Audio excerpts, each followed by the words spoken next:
আমার শ্বশুর মশাইয়ের মৃত্যুবার্ষিকী উপলক্ষে আজ আমরা চলে এসেছি আমাদের গ্রামের বাড়িতে। আগের দিন রাত্রে বাড়িতেই দই বানানো হচ্ছে।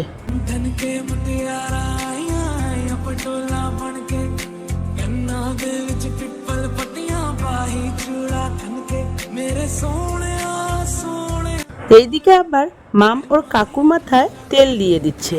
কত লক্ষ্মী মেয়ে আমার। পরের দিন সকালবেলা উঠে সবাই মিলে আমরা কাজে লেগে পড়লাম। আমার জায়েরা খুব অ্যাক্টিভ, সব ওরা নিজেরাই করতে পারে, আমাদের আর বাইরের লোকের দরকার হয় না।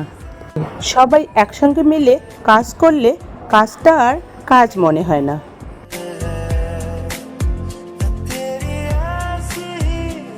দুপুর হওয়ার সঙ্গে সঙ্গে সব বাচ্চাগুলো নেমে পড়লো পুকুরে।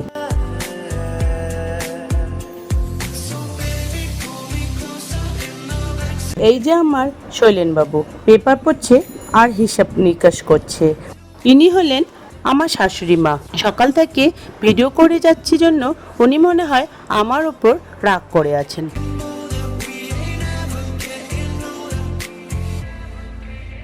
এ হচ্ছে আমার ছোট ননদ, ছোট ননদের বর আর তার ছেলে।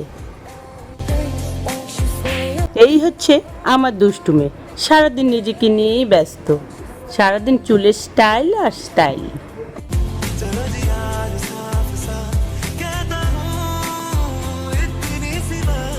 এ হচ্ছে আমাদের বংশের সব থেকে ছোট বউ, খুব মিষ্টি দেখতে।